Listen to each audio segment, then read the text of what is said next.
Hello there, good evening. Welcome back to the World Order podcast. As always, I'm Steve O'Matt.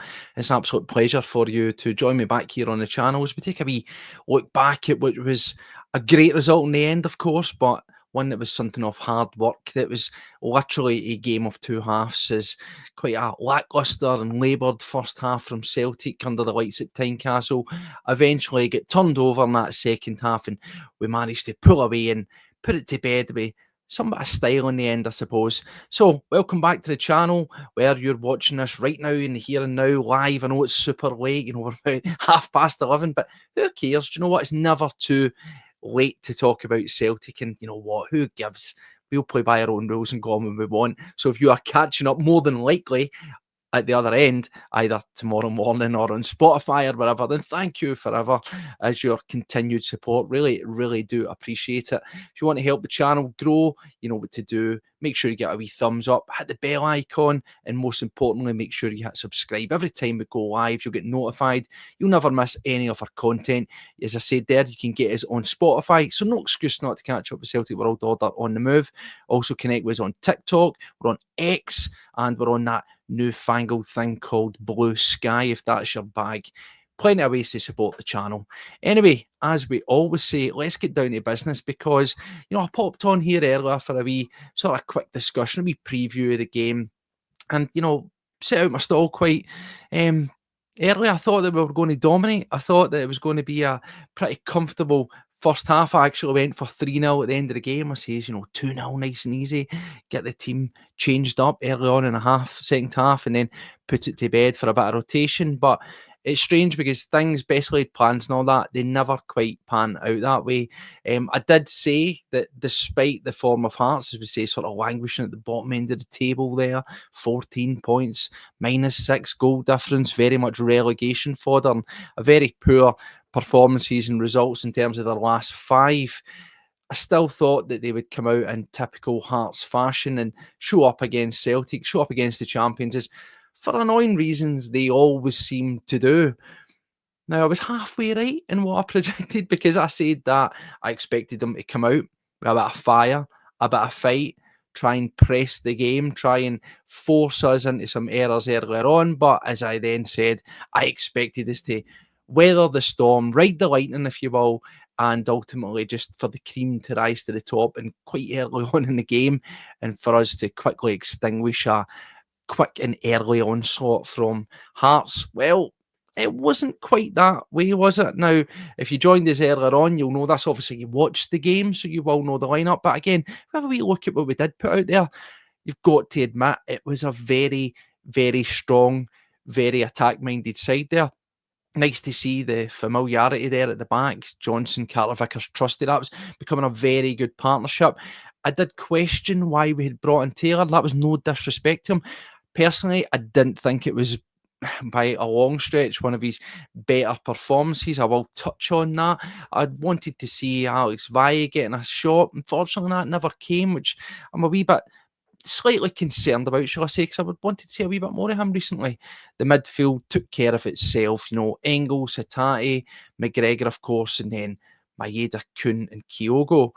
Now, when I looked at that, I thought and I said, Hatate, Engels, I was looking for big performances for them.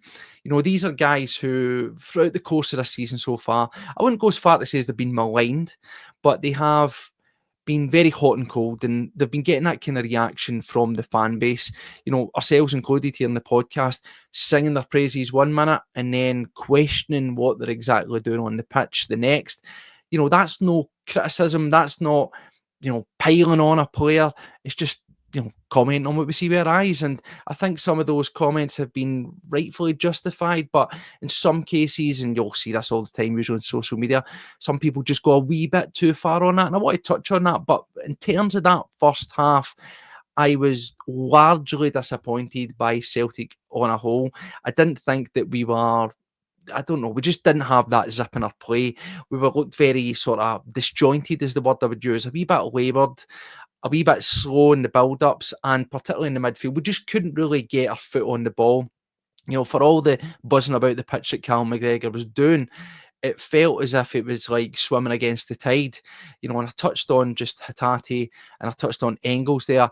And personally, I thought, to a man, everybody in the midfield three was very poor in that first half. And I think that was partly the reason why Hearts got so much purchase. Now, if we actually think of the way that first half panned out, in terms of ourselves, there was very little to write home about in terms of actual shots, penetration, dangerous passages of play for us. We've seen this a couple of times throughout the course of the season, even last season, where we've had the lion's share of the ball. That's always going to be the way that we play. We're a heavy possession-based team. But it was almost as if Hearts were quite comfortable to allow us to have those, bouts of possession and really just sort of shoehorn it round at the back particularly, and also just ferret about in the midfield. But they were always closing us down. They were always on us. And as I said, they were trying to be quite aggressive. They were trying to be on the front foot and they were forcing errors. And I really felt that, I hate to say it, but to their credit, it worked. And you could see that. There was multiple times where, uncharacteristically, guys like Cal McGregor was misplacing passes. Taylor, for example, and again, this isn't a witch hunt. This is just very, you go on his social media, and it was awash with opinions on Taylor. And I did think that for all of our woes and our sort of troubles in that first half, he was one of the more culpable ones. He was definitely getting a torrid time down that left-hand side. It was a very hard night at the office for him. But as I say, partly that was just down to the way that Hearts were playing. Neil Critchley's going out there and he knows that Celtic are a superior team to a man, quality across the field. They're not going to be able to outpass us or outplay us in that way. For them, it was about sharp shock, get in our faces, try and force those turnovers, and as I predicted as well, launch it forward. It was all about crosses, it was all about direct balls and looking towards set pieces. There was one or two chances that they got where they get the ball on the floor and they had a couple of chances away, but the lion's share of the attacking phases, the dangerous opportunities to score goals, unfortunately, did come from Hearts. Kasper Schmeichel was worked very, very early on in that game, and that seemed to be something of a recurring theme. Various chances for Aberdeen, what am I talking about? Various chances for Hearts, but with very limited levels of actual danger to it. They were getting shots off, they were getting, attempts at goal. Were they particularly going to be scoring? Not necessarily, but it was a wee bit unearthing. Be sort of get the nerves around you that they were actually getting some purchase in behind, and they continually seem to be getting some decent success with that sort of deep ball, either diagonal right down the throat of the defenders early on, and that was causing us a wee bit of troubles. It has to be said, and for me, it was quite surprising. I've said this before, where last time, and it's almost repeated again, it's like deja vu, it's like Groundhog Day. After that last international break, I says, it's a great time for the break to come. Reset, get ourselves back together, kick on. And then we saw how we performed. It was, as I've just said, lacklustre. It was a wee bit disjointed. We were slow and growing into our game. But I didn't see it coming this time. For whatever reason, I didn't. Previous, we've went into games against teams that have been a wee bit stuffy, but we knew what we were going to get. We knew that they were going to sit in those teams. We knew that they were going to, just try to frustrate from a really stuffy, compact, defensive way. It was a completely different kettle of fish tonight. I predicted that Hearts would try to attack, but I thought that they would very quickly lose steam and they would get picked off. But I don't know what it is. I don't know if it was just the occasion under the lights, expectancy, the opposition and ourselves, of course, that they had that wee extra bit in their legs and they were able to go longer. And it really surprised me. It really, really did, because, again, as I says, I thought that despite what we've done on previous international breaks, game after, Hearts are undoubtedly a better team than what we've played before, despite their league form. But I just felt that it was a really good time to play this Hearts team. This is a Hearts team who have been absolutely hopeless, to put it lightly, for the vast majority of the season, and they just can't seem to get any form of momentum. The teams that we've played before after a European game or an international break have usually just been, mid-table fodder, but you know what you're getting for it. They're neither up nor down. They've just got a constant. Hearts for me, were very much a wounded animal, despite their stature as a club, that were really there for the taking. And I just didn't think that we got enough from it. And we were trying our best. Defensively, as I say, yes, they were getting in, and I wasn't too happy with the amount of purchase that were getting balls into the box. At times, we did look a wee bit flustered, just slightly off the pace on the turn to try and get in behind and stop these balls coming in and stop those attempts. But at the same time, we just weren't, our key players weren't really stepping up. As I said earlier, Cal McGregor was buzzing about the park, trying his very best to make things tick, but he was getting washed out, and I don't really think that he was getting enough assistance from, either side of him, with Engels and also with Hatate.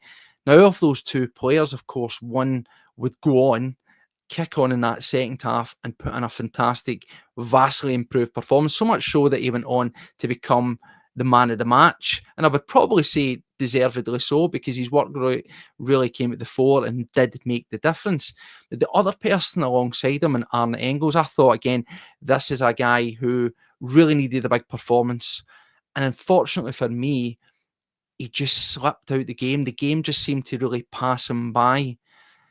I don't think that he was particularly hustled or bustled or pressed too much. Yes, I've said Hearts were trying to get in our face and make it difficult, but I never felt that he was a guy that was particularly hard worked in that department. It was more the fundamentals of his game that were really lacking for me.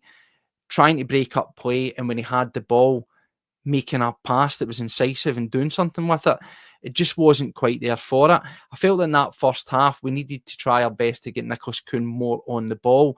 There was numerous times, if you watched that game in that first half, that, Kyogo was making quite intelligent runs. I think I counted at least maybe 5 or 6 occasions where he had made a perfect run, but we just didn't have that vision. We didn't have that insight, which is a bit uncharacteristic for our ball playing, players that we have with the sort of range of passing to really pick those out. So yes, no one really covered themselves in glory in that first half. Chances were extremely limited to nothing. And I know sometimes you can one here and says, the likes of our strikers or Kyogo, he's not in the game, he's not joining up. But I was watching him, and I did see that he was working his hardest, making the runs, and he was in the right positions. He just wasn't getting found, and that's why it was very hard. I think for me, if you look at that first half, that really what summed up Celtic's first half for us was 1 minute of, for me, brilliance. And again, it was Nicholas Kuhn, as I says, trying to get him on the ball more often and touching, as I says, on those intelligent runs that Kyogo was making. Well, the one time that he really did pick it up, and it was a beautiful burst through, you saw about the sort of semicircle, and we've seen it time and time again, haven't we? That absolute Hollywood pass, the outside of the boot, just curves it, big diagonal over to the far end, the goalkeeper's right, or left, if you will, to the Hearts box. And again, just about things not being able to come off. We just couldn't quite get the control, could he? He outstretched the foot, and it was just that, foot ahead of him. He just couldn't control it. And for me, that really, really did sum up Celtic's first half. It was quite disappointing. It was quite frustrating. You could hear the sort of crowd. There was periods, away fans are always fantastic, but at times you could sense there was a wee bit of sort of unease. And I don't know about yourselves, but certainly my phone was flying off the hook with people texting, this needs to improve, this isn't good enough, hook him. The usual is very reactionary. And, I think that's abundantly clear, and it is to be expected, because everything in this game was laid out for us. I said as well, and look, I'm not complaining, because we got there in the end. That's the most important thing, and the result is all that matters. But there was a level of expectancy, wasn't there? Under the lights, a nighttime game. We've just watched Aberdeen drop points. We've watched Rangers drop points. The door was wide open there, and as I say on the wee pre-show, I was expecting us to go and boot it off its hinges and just cruise first and second half. As I say, we get there in the end, but I think there was just that wee element of frustration that was filtering through the fan base, certainly from what I could see on social media. And I said at half time, and I'm surprised that he did finish the game, where I says I would take Taylor off, because I really thought he was struggling. I thought that's, again, another player that I thought the game was passing him by. He's been largely fantastic for the most part of this season. He's really the transformation he's for him. Yes, a wee bit lately, maybe he's dipped down, he's come back into the side, but over the piece, he has been very good and always dependable domestically. But I just felt that he was shown some of the things that he was getting largely criticised for, particularly last season.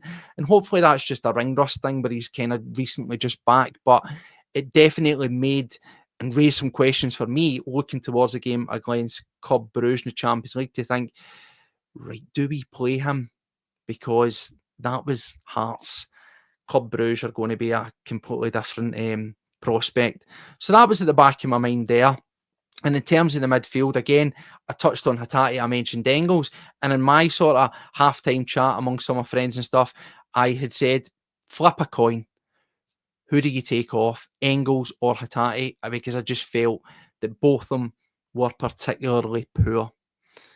That might seem harsh, as I say, one did kick on, one for me just coasted. I felt that Engels did hide a wee bit. Now, this comes back to this question, and again, this is just broadly speaking. This is not a witch hunt. This is, I support every single man that pulls on that green and white hoops, and I want to see absolutely everybody do well.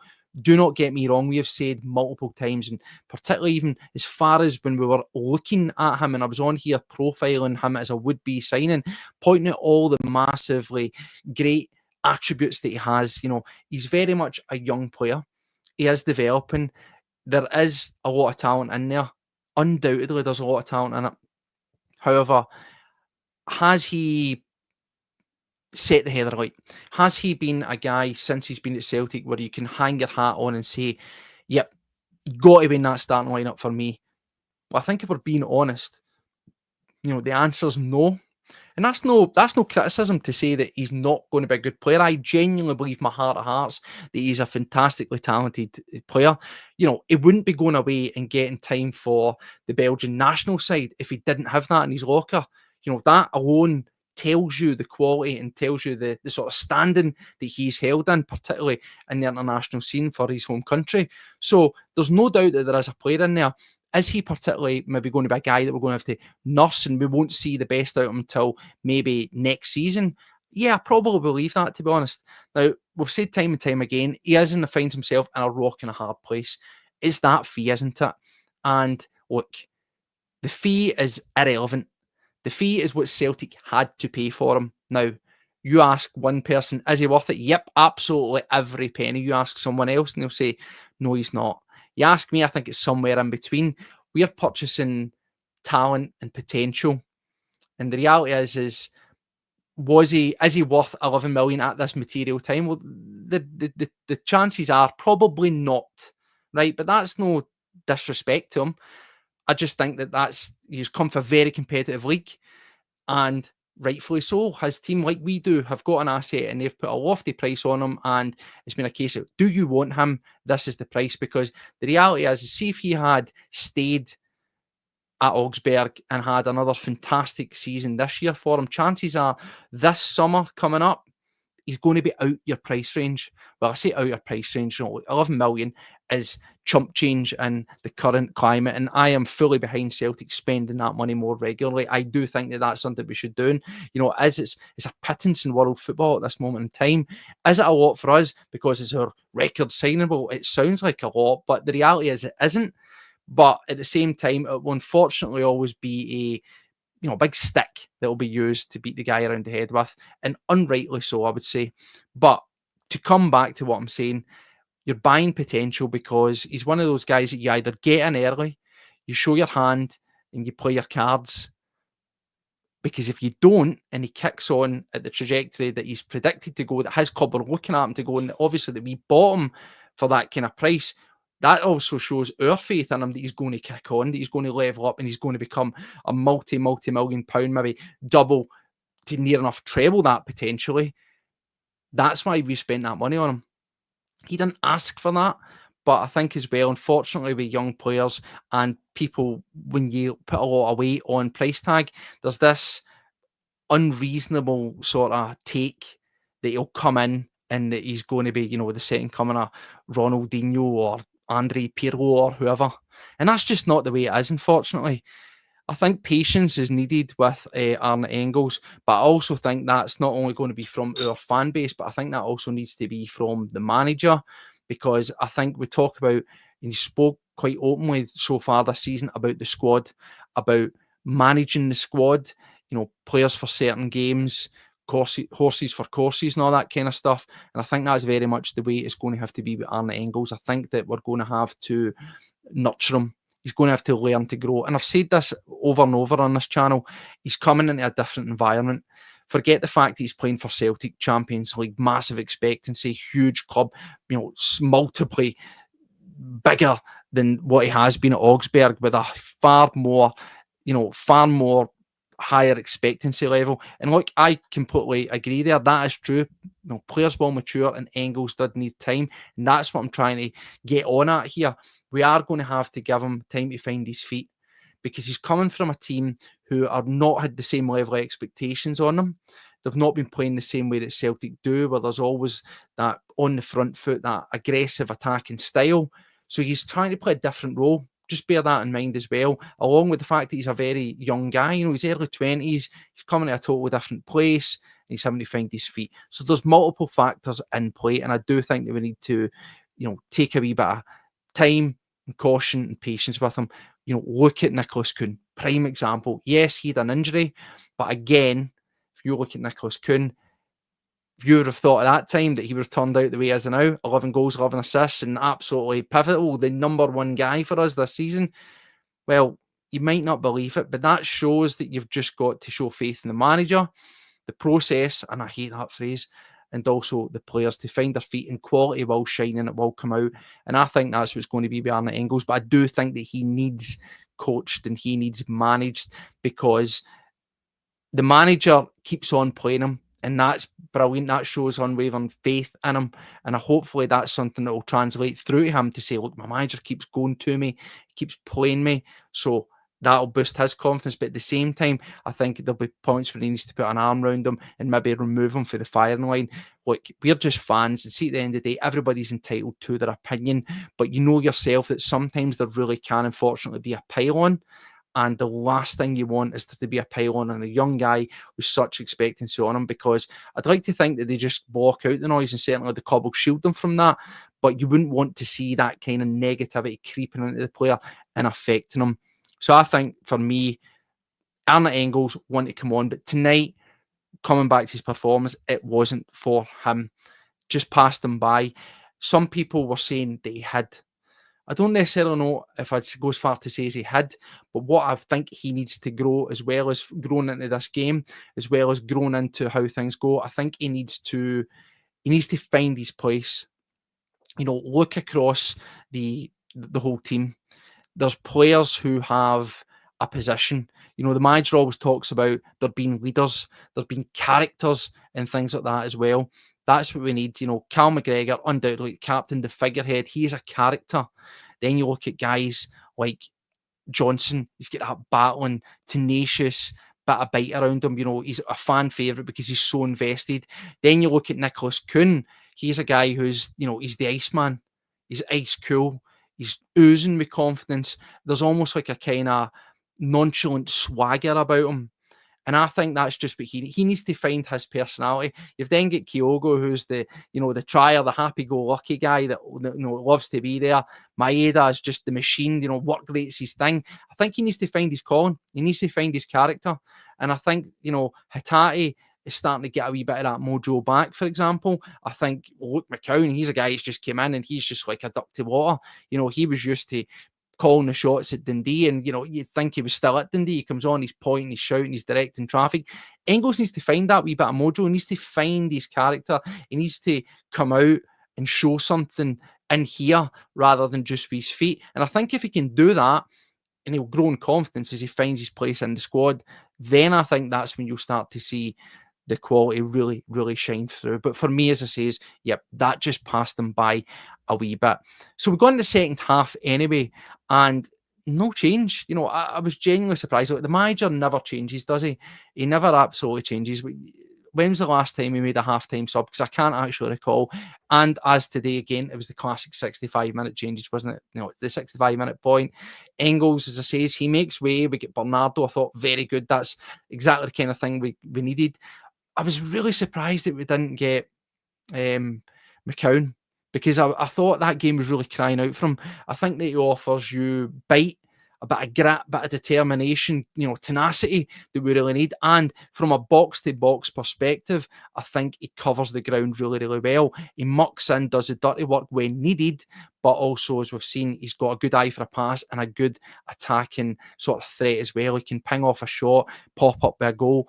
I was really surprised that he didn't come on, but alas, it was Forrest, Bernardo, and Johnson. They were the 65-minute sort of, substitutions. Then, of course, late on, we got Yang for Kuhn and Keel coming off to make way for Ida. However, before that, of course, there was some action to get around to, and it was a much improved second half for me. I think when you look at the first half, you look at the second half, as it says, it was cliche, a game of two halves, because whatever was said in the changing room by Brendan Rodgers at halftime resonated.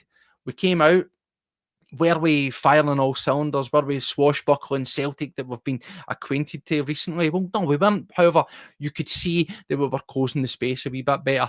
Hearts were not being able to get in our faces quite as much, and we were starting to get our foot on the ball and move it about. Those disjointed passes, those sort of loose passes, those were really getting cut out. And as I say, Hatate, out the two midfielders, Engels and Hatate, who I was really questioning that first half, I thought really did step up to the mark.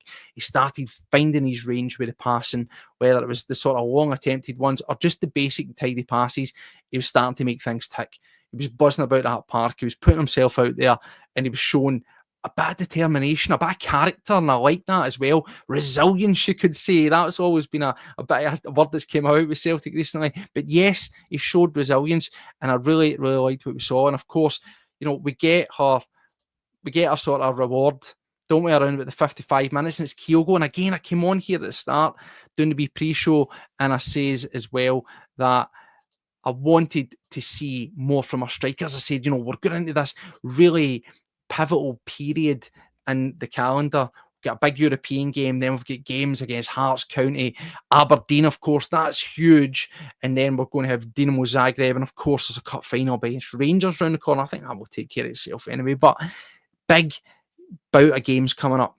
And of course, we're scoring from all over the pitch. I've said that time and time again. Nicholas Kuhn's been indispensable, fantastic.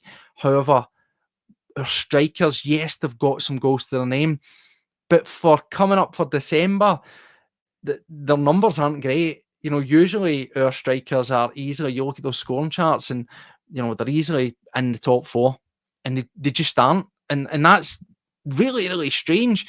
It's great that we've got such a free-flowing goal-scoring style that we're scoring all over the pitch, and otherwise chip them in. But you still always want to see your guys that are paid to put the ball in the net to be doing it. So I think it was great. It was fantastic that two of your strikers got goals, but the first one comes a wee bit fortuitous, we must say, with the way of Kyogo. But again, one thing I liked about this was it started off, it was a poor clearance from Hearts. Very fortunate. It smacks off McGregor's chest. It bounces in. Kyogo's there. He latches on. He gets the shot off. Decent save from Craig Gordon, but he's there. He follows up and smashes it home, and he wheels away. Now, I think at that point, that's when you realised it was business, because, Kyogo, he just did a serious, yes, job done, look in his face, and I liked that. He was scoring there. As you say, Kyogo was alive, Kaiser. He was there. He took his chance, he was making the runs, and it wasn't coming off for him. This was just a wee bit more direct, more fortuitous, wasn't it? It fell in front of him, and like all good strikers, it was instinctive. Yeah, the first one was saved, but he was quick to react and put in the second one, and that's as much as you can ask for. Be alive in the box at the key points, and he'd done that. And there was a real look for me of determination and relief in his face when the ball went into the net. As he says, normally he's walking away and he's all, happy hands and stuff. No, it was a fist pump and a turn round and a steely look of determination. I think he was relieved, but it was like, right, here we go, foothold in the game, let's kick on. And I like that. And that's something we don't often see from Kyogo, but it was good. It was a good turning point in the game. And I think that sort of no nonsense, no dancing, no party. Let's get down to business and get the job done. Switched on, dialed in. That's what we needed. Absolutely perfect. And then, hey, talk about turning a game on its head, because flip like that, and literally within minutes later, we find ourselves 2-0 up, and of course, who has? It's the man of the moment, isn't it? It's like, hand the awards over right now, because I think at this moment in time, if he continues, it's got to be a clean sweep for Nicholas Kuhn at the awards, isn't it? I certainly see him being Celtic's Player of the Year, probably the Young Player of the Year as well. At this rate, with some of the goals he scored, he's going to probably get a goal, best goal, unless something massive happens between now and the end of the season. But also looking at those, sort of Players Award and Writers Award, you can't really look past them.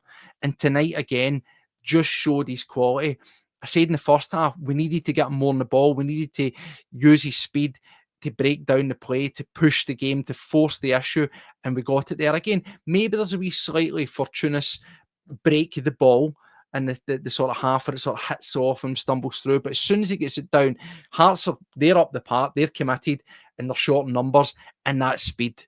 We're blessed to have Maeda and Kuhn in that team. Blistering speed is what we are all around, and he fires right down the throat of the midfield, out to the left. I actually think at some point he's maybe taken a wee bit too wide, but hey, what a finish. That foot he has is an absolute wand, and he just smashes it home.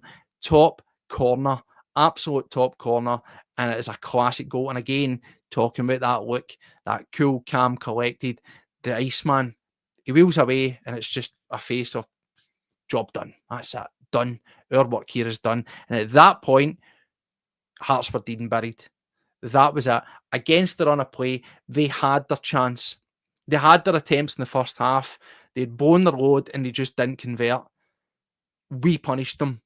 In a weird way, it was very similar to the way that they played against Rangers, because they had numerous chances in that game and they couldn't take them. They just wasted chances and then they were punished. And unlike them, we properly punished them. We put them to the sword and put it to bed. There was no nip and tuck at any point, and that was it. It was absolutely, see you later, the game is done and dusted. As I says, we then get the subs, as I aforementioned, with the 65-minute subs thereafter. It was obviously Ralston for the Johnson, Maeda for Forrest, Engels for Bernardo, and then a wee bit later on, so says we got Yang for Kuhn, Kyogo for Ida. The substitutions came on. Did I think it really made too much of a difference? Not necessarily in huge amounts, but I did like the eventual sort of, not eventual, so I did like the introduction of Forrest. I thought Forrest gave us a bit more direct play. Maeda maybe was a wee bit sort of tired out. Uncharacteristic from him. There was enough energy, but he was back to doing Maeda things. His control was a sort of Rose Ed situation, and any attempts at crossing were a bit wild and things like that. It just wasn't his night. But Forrest gave us proper, similar to what we saw for Kuhn for the second goal. Anytime he was getting the ball, he was trying to be purposeful. He was trying to run. He was trying to commit to the defenders and get himself by. And he did put a wee bit of spring in it. I thought Bernardo certainly showed up things in terms of just keeping the ball and doing the basics tidy. As I say, for me, Engels survived 65 minutes. It wasn't a disastrous game, as I said earlier. I think it was definitely room for improvement. I thought that out of the midfield, he was the quiet one. Bernardo, as you'll always expect, he's always going to look for the ball. He was always there. He was always making himself available, doing the basics, doing it tidy, and helping keep things ticking over. Basically allowing us at 2-0 to just see out the game with no fanfare. And that's what you get out of him, and that's sometimes what you need. Johnson coming on for Ralston, it is what it is, isn't it? I think that was definitely just giving some time, and he's been playing well for international games. Ralston has, so for all the sort of diss that some people want to give him, he's a very solid replacement. And again, a tailor-made game for him to come on to. It was a wee bit rough and tumble, but against Hearts, he's going to show that up there. And yeah, as Brown's saying there, yeah, Yang came on as well later on, and I think he was tied on the ball, and this is quite interesting. Always say about guys coming on and showing something. Well, that's passed twice now that Yang's come on later on the game, and he looks just slightly improved. I know it's only wee short cameos and sort of, flashes of what we've seen in short minutes, but you can only judge on what you've seen. And I think, yeah, he's coming in. As Kaiser's saying there, he's applied whatever advice that he's been getting off of Brendan Rodgers, and he seems to be taking it. Certainly, I look at him and I think maybe he's taking a leaf out of Jamesy Forrest's book, because the close control's there. It looks quite tidy. He's not doing foolish things. There's almost a slight bit of maturity in the way that Yang's applying himself now. He's not trying to be too risky, but at the same time, he's not being overly boring or safe. It's one to keep an eye on, and certainly, if the Rodgers keeps putting him on and giving him chances, well, let's see how that one pans out. But yeah, quite good. In terms of the rest of the game, there wasn't too much there. There was only maybe that one shaky moment. Of course, Hearts scored, but we'll go on here. It's a worldie. But the one sort of shaky, or two, should I say, was obviously the Ralston one hits off his chest and it nails into the top corner. But, these things happen. He's trying to block out the cross. What are you going to do about it?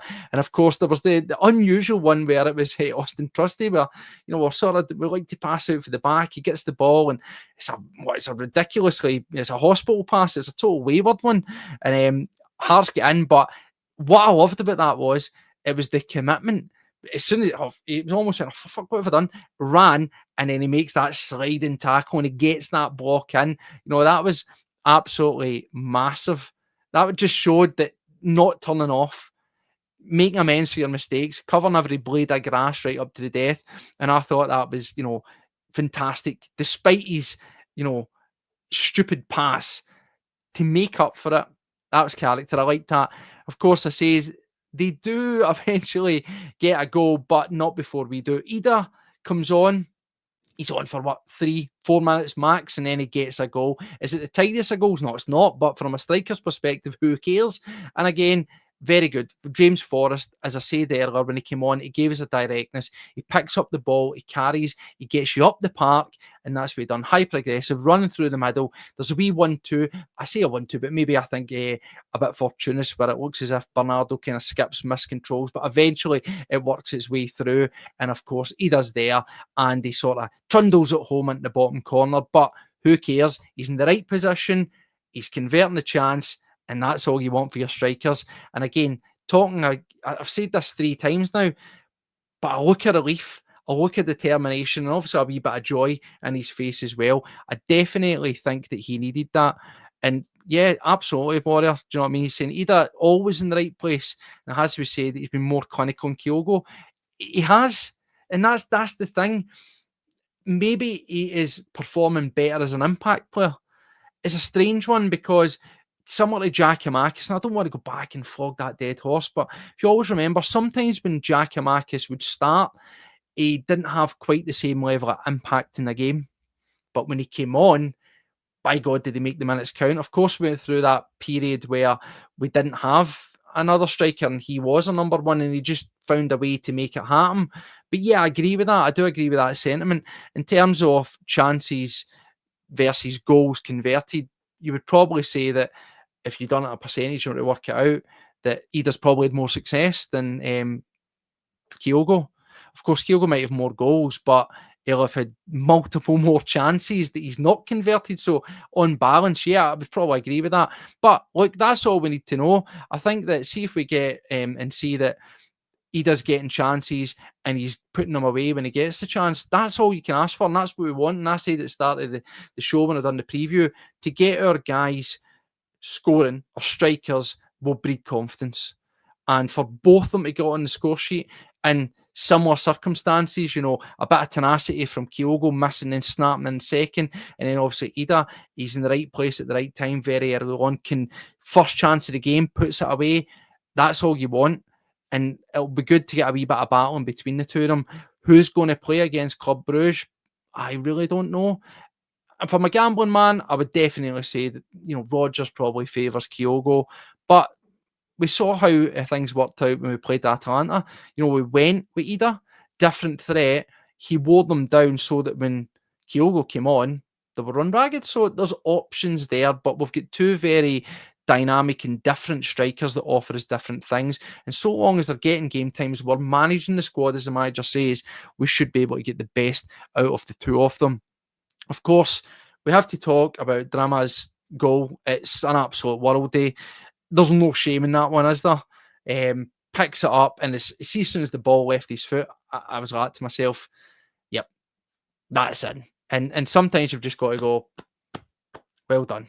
Well done. What a finish. And I'm not going, is it maybe a wee bit loose to give him the ball? And perhaps we're maybe just nitpicking there. It's about 83, 84 minutes in the game. It's late on in the game. But at that point, we're 3-0 up. The game is dead and buried.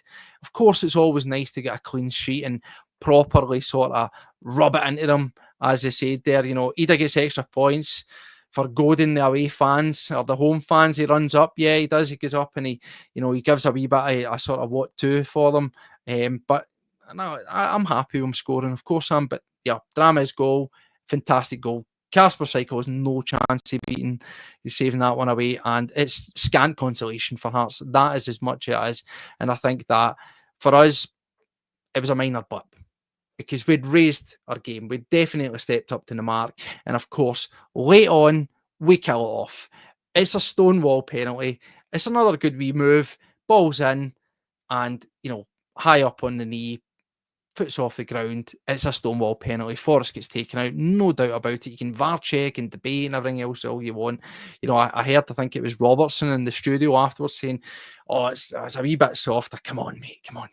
As it takes out the knee, they just wipes him out. Is it the most aggressive and, hard contact? Well, no, it's not. But it's more than enough to take him off his feet. Come on, what are you talking about?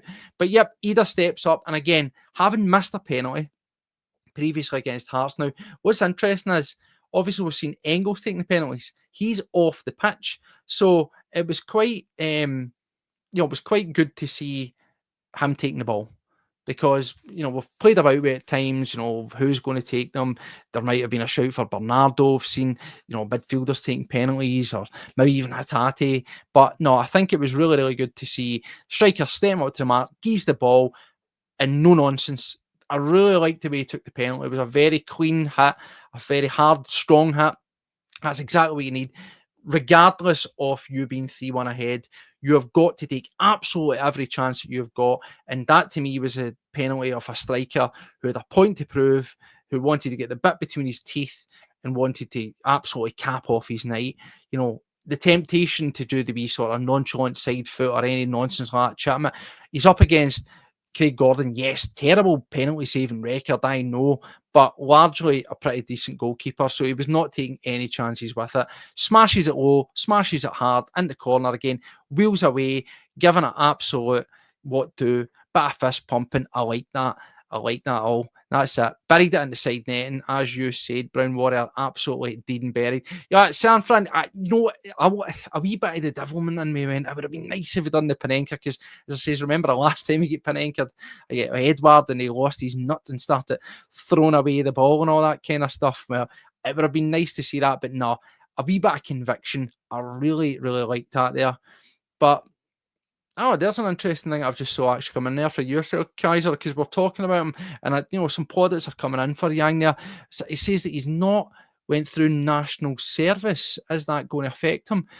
I would be lying if I said I knew the answer to that one, Kaiser. I don't know the ins and outs of that. I think that sometimes you can apply for exemption, or it can be like a delayed sort of thing where they delay it off depending on where you are, what you're doing, etc., etc. I really don't know. I don't unfortunately know enough about the sort of national service and stuff, a sort of the Asian continent countries and things like that. So I'd be lying to you if I said I knew that one. But interesting, and I'd like to hope not, because you obviously want to have these guys around to play and develop. And I think, as it's been reflected on there, for me, it was good to see Yang getting an outing again. Another sort of 18-20 minutes that he had. And he showed a wee bit, and I like that. It shows that whatever he's getting told, whatever he's been getting fed by the management and the sort of backroom staff, he's taking in, he's processing the information, and he's pushing on. Again, obviously, there we go. San Fran might be here with the answer. I think he got an exemption for being the Olympics team, possibly. Again, answers in a postcard if you know the answer to that one. But either way, it doesn't matter, because he's here. And so far, he's getting a wee bit of opportunity, and he looks as if he could start to perform for Celtic. But I think it puts us in a good position. Top of the table, remember that? Now let's bring that one back. 3 points clear. There's a wee bit of light between ourselves and Aberdeen. is this the Aberdeen bubble starting to burst? Because would you have expected them to lose to St Mirren? Probably not, to be honest. And I thought that after they were 1-0 down and then they get that goal back, in my head I was thinking, right, here we go, the fly in the ointment. They won't piss off. I thought, I was like, here we go, they're going to come back, they're going to claw their way back in the game. They're going to show something. But no, they didn't. The run is over. Obviously we tanked them in the cup, but the domestic run is over. And I think that comes at a great time for us, because remember, one of our fixtures will be away at Pittodrie. Now, again, I fully expect us to go into that now and kick on, now that we're out and got a bit of lead, and put the foot down and really advance. But it gives you the insurance policy, doesn't it?